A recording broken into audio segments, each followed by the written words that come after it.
and welcome to the Healing Word of the Week podcast with me, Marisa of Marisa Moments, where you might get triggered into seeing your own reflection, but it's to reconnect you to yourself and awaken the divinity within. So prepare for laughs, resonance, and accountability through true stories, channeled messages, prophetic words, and everything in between. So I hope you're ready because guess what? Here we go.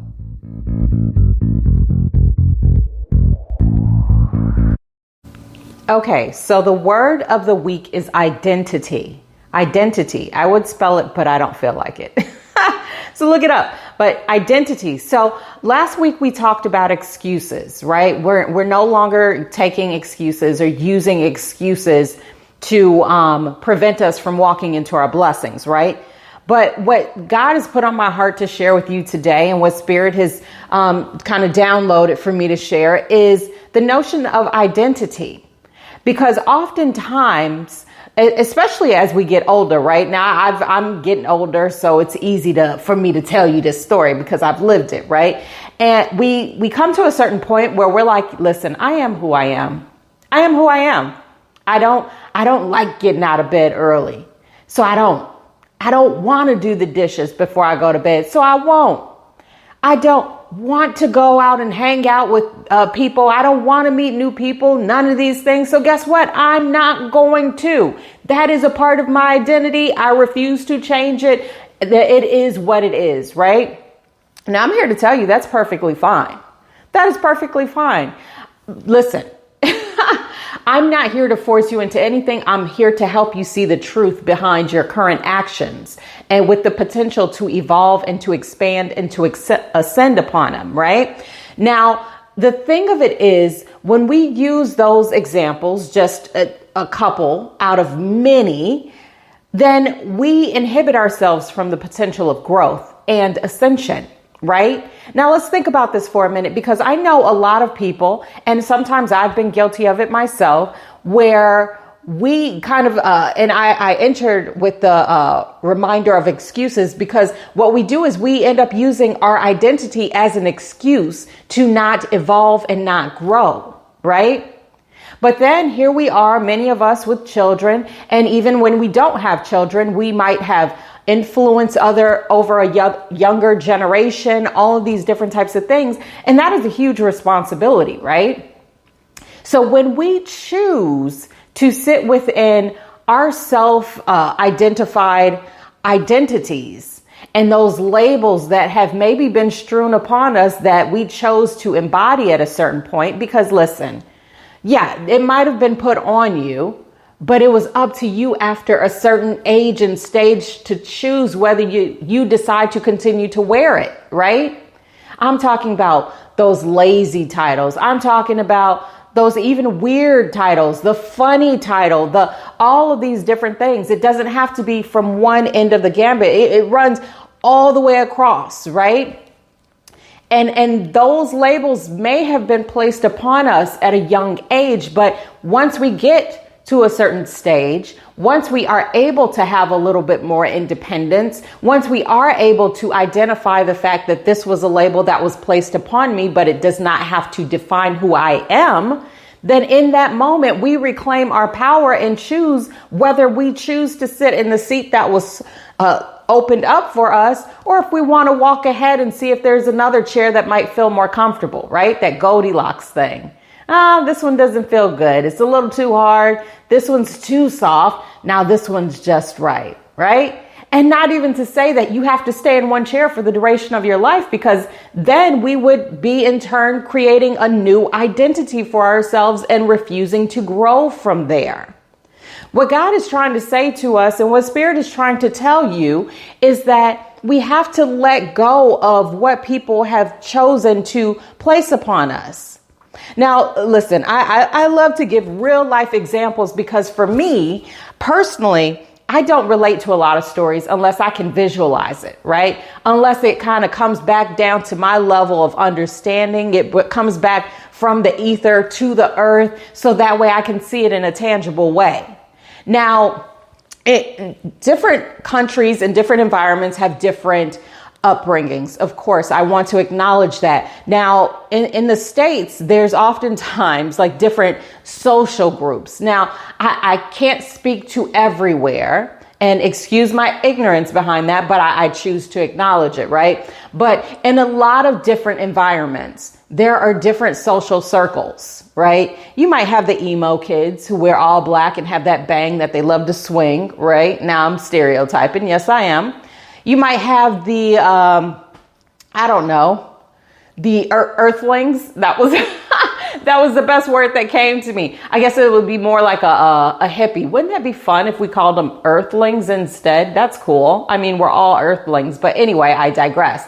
Now, so the hippie culture, right? With the bell bottoms, I don't even know if that's classified anymore. And the flowers and the peace and love, right? We have that culture. We have the jocks who are more sporty and athletic, and their focus is on basketball, football, and fame, right? We have the proverbial nerds of the world who may be going to like more of an educated approach to life, and their life does become the embodiment of education, right? Now, I kind of feel like, as a side note, nerd often has a negative connotation, but even with these different labels and titles, it is more so about how you receive it. Because I can remember back in high school, people called me a nerd all the time. And you know my comeback? I loved this comeback. So I always say it. I love to say this story.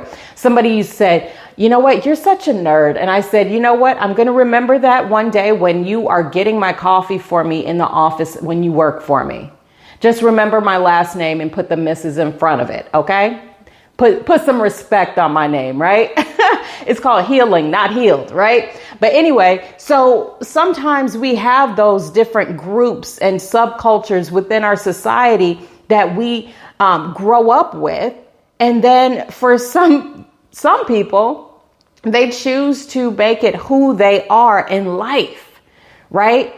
Oftentimes we proverbially and literally grow out of these labels and these social circles and these things because we recognize as adults that is not it. That is not it. The world consists of more than just emo and hippie and hipster and jock and all those types of things. And check this out. You can be a little bit of all of them in one. You don't have to subscribe to any particular label. You don't have to say, this is my identity and I will not move from here. You don't have to. You can, but you don't have to. And what Spirit is saying is that how often are you using that identifier as an excuse to prevent you from moving ahead, right? Now, I mentioned as far as the responsibility of raising children or being around and influencing the next generation. Well, guess what?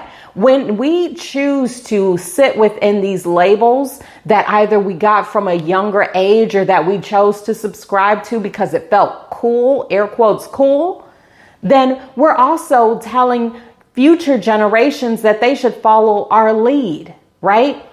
Every single step that we take is a directional signal for the people who are coming behind us. If we refuse to make efforts when it comes to any given day, then that's what we're telling the future generations is acceptable. And then we can't, I mean, we may try to, but we can't get angry with them when they do the exact same thing because they're simply serving as a reflection of what we show them is possible, right? And that is why it's also so important to get outside of these identifying labels and these just social circles and groups and think beyond the horizon. See what's not there. Trust that it exists. Right? Sometimes we want to sleep in on the weekends, right? We want to sleep in on the weekends and we don't want to clean up the house or whatever else it is. And then we look at our kids and say, do your cleaning. And they're like, I'm going to get to it. I'm going to get to it. And then we get angry, right? But if we have a moment of reflection and clarity and practice mindfulness, then we realize that we are the ones who taught them that behavior. How can we continue to put expectations on others that we don't honor within ourselves? Ooh, that was a word. Did you catch it? How can we continue to put expectations on others that we don't honor within ourselves? This is the season where we are being feet held to fire. We are being called on our words. We are being called to make sure that we put action behind our words, because as I always say, to know something and to do something are two totally different things. And it's time for those worlds to meet. Stop using your identity as an excuse to not try. Put effort behind anything that you have been given in your heart as a dream, a goal, a purpose, a vision, anything. How many ways can we say the same thing? And what are words, right? But I'm not going to keep going on and on. I'm going to keep this proverbially, I guess, short and sweet, because I want you to reflect on this word. I really want you to. What are the labels that you choose to carry and you choose to perpetuate, right? I've been labeled an entertainer, a jokester, a comedian, all of these types of things. So when I go somewhere, I'm more apt to tell a joke, to lighten the mood, all of these different types of things. Now, I've said it in a previous podcast, maybe 3 or 4 podcasts ago, I'm not sure at this point, but about the fact that I had the realization that the label that was put upon me is something that I chose to play out, this role that no longer felt suitable to me. And it felt very contradictory to my higher self and where I am supposed to be going at this point. We can't have the expectation of being taken seriously when we walk in the room with a clown nose. And not, yes, I'm referring to myself, but I'm also talking about you. And if you feel triggered, if you feel some type of way, then that's a good thing, because that's your spirit, that's your soul trying to awaken you to your own personal truth. And that way, once you identify it, that's when you can start taking action on it. You have to be able to admit to these things and then take your own personal divine accountability, whether it be with a friend, a partner, a spouse, an acquaintance, a therapist, a divinity agent, whoever it is. You don't have to go it alone, but you do have to recognize it and be ready, willing, and able to make the air quotes adjustments, the pivots, the healing, all of those things. Because that identity that you are grapple hooked to, that you are tethered to, might just be the very thing that's preventing you from moving ahead into your actual blessings and dreams. So I'm going to leave you with that. Spirit said, you said you're going to leave him with that. So we're going to leave you with that. Anyway, so thank you so much for listening. Thank you so much for joining me every single week. As always, I hope that you are finding nourishment to your soul, to your spirit behind these words. I hope that you are able to see your own personal divine reflection and have that spark of energy necessary to actually invoke and take action on change. Because if we wish to see the world to change, then we have to be the change that we wish to see. And now is the time. So remember, you are not tethered to that identity. Not if you don't want to be. So definitely catch me next week. And as I always like to say, you know, the only thing better than to walk this healing journey is to walk it with a friend. So find me on social media. I'm pretty much everywhere. But when you look me up, just remember it is Marisa Moments. And that is Marisa with one S, because as I always like to say, there is only one me. So until next time, I wish you the best day, week, month, year, everything ever. And happy, happy, happy healing. Oh, apples and tomatoes. Bye.